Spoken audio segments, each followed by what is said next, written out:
చూస్తే RTC JAC నేతలను తెలంగాణ సర్కార్ చర్చలకు ఆహ్వానించింది. సాయంత్రంలోపు చర్చలకు అందుబాటులో ఉండాలని సమాచారం పంపింది. మరోవైపు మంత్రి పొన్నంతో ఆర్టీసీ ఎండీ నాగిరెడ్డి భేటీ అయ్యారు. ఆర్టీసీ కార్మికుల సమ్మె నేపథ్యంలో భేటీకి ప్రాధాన్యం సంతరించుకుంది. ఆర్టీసీ ప్రత్యామ్నాయ ఏర్పాట్లపై చర్చించినట్లు తెలుస్తోంది.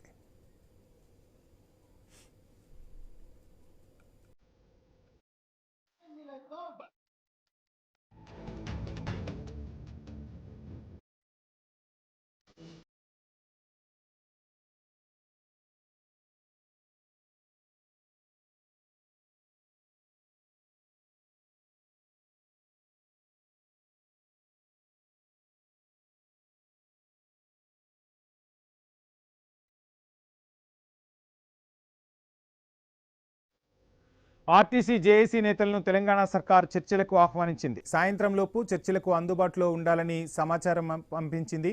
ఇదే అంశానికి సంబంధించి ఫుల్ డీటెయిల్స్ మా ప్రతినిధి రత్నకుమార్ లైవ్లో అందిస్తారు. రత్నకుమార్, మొత్తంగా చూస్తున్నాం ఆర్టీసీ జేఏసీ నేతలతో చర్చలు జరిపేందుకు అటు ప్రభుత్వం సుముఖంగా ఉన్నట్టు తెలుస్తుంది, నేతలు కూడా అందుబాటులో ఉండాలని చెప్పినట్టుగా తెలుస్తుంది. సో ఏంటి, చర్చలు జరిగే అవకాశం ఉందా? ఇటు జేఏసీ నేతలు చర్చలకు వెళ్తారా? ఎవరెవరు చర్చల్లో పాల్గొనే అవకాశం ఉంది? డీటెయిల్స్ ఏంటి? మొత్తానికి ప్రభుత్వం ఆర్టీసీ జేఏసీ నేతలను చర్చలకు పిలిచింది. సాయంత్రం వరకు చర్చలకు అందుబాటులో ఉండాలనేటువంటి విషయాన్ని కూడా కన్ఫర్మ్ చేసినట్లు సమాచారం అందుతుంది.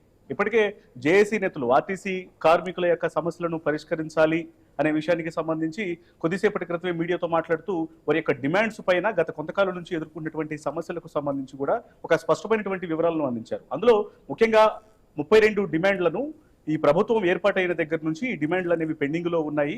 ప్రజాపాలన పేరుతో ఏర్పాటైనటువంటి యొక్క ప్రభుత్వం అనేది తమ డిమాండ్లు నెరవేరుస్తున్న ఉద్దేశంతోనే తాము సపోర్ట్ చేయడం కూడా జరిగింది. కానీ ఈ ప్రభుత్వం ఏర్పడిన తర్వాత ఇంతవరకు తమ డిమాండ్లను నెరవేర్చలేదు అనే విషయాన్ని ఆ అసంతృప్తిని వ్యక్తం చేసినటువంటి పరిస్థితి కనిపించింది. ఇందులో ప్రధానంగా 2 డిమాండ్లు అనేవి ముఖ్యంగా ఆర్టీసీ జేఏసీ నుంచి వినిపిస్తూ ఉన్నాయి. ఇందులో ఒకటి ప్రభుత్వంలో ఆర్టీసీని విలీనం చేయడం, 2 ఆర్టీసీ కార్మికులకు సంబంధించి యూనియన్లను ఏర్పాటు చేసి ఎన్నికలను నిర్వహించాలి అనేవి ఈ 32 డిమాండ్లలో ఈ 2 డిమాండ్లు అనేవి ప్రధానంగా వినిపిస్తూ ఉన్నాయి. ఎందుకంటే దీని మీద ఒక అసంతృప్తి అనేది వ్యక్తం అవుతుంది.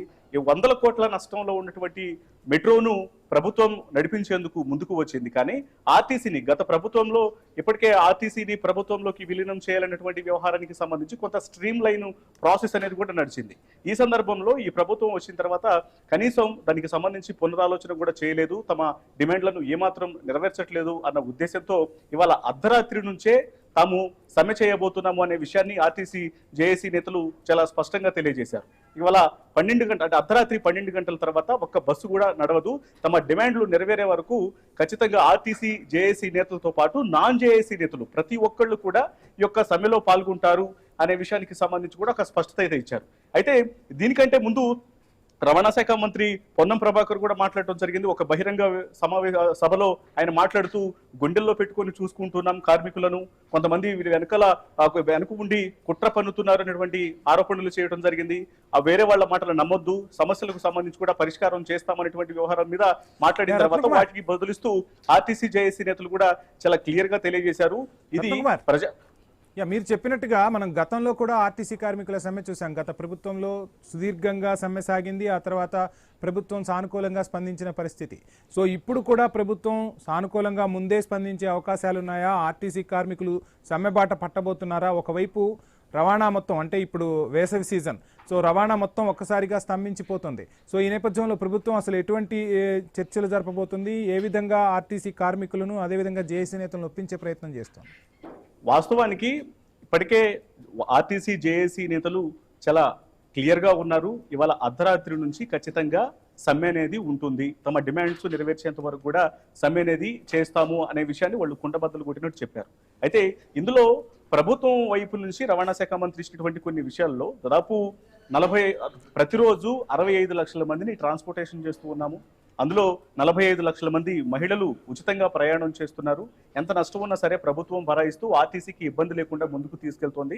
దీని వెనకాల కొంతమంది సొంత ప్రయోజనాల కోసం వీళ్లను రెచ్చగొట్టేటువంటి ప్రయోగాలు చేసి సమ్మెకు పూనుకోవద్దనేటువంటి విషయాన్ని ప్రభుత్వం సైడ్ నుంచి రవాణా శాఖ మంత్రి వినిపిస్తే, ఇంట్లో ఆర్టీసీ యూనియన్ కు సంబంధించి జేఏసీ నేతలు మాత్రం వారి యొక్క భిన్న వాదనలను తెరపైకి తీసుకురావడం జరిగింది. గత కొంతకాలం నుంచి వాళ్ళు ఎదుర్కొంటున్నటువంటి సమస్యలు, ఒకవైపున ఉద్యోగ రక్షణ పరమైనటువంటి సమస్యలకు సంబంధించి కావచ్చు, ప్రభుత్వంలో విలీనానికి సంబంధించి, అలాగే ఒక కార్మికులకు సంబంధించినటువంటి యూనియన్ల యొక్క ఏర్పాటుకు సంబంధించి ఇవన్నీ కూడా సమస్యాత్మకంగా మారాయి.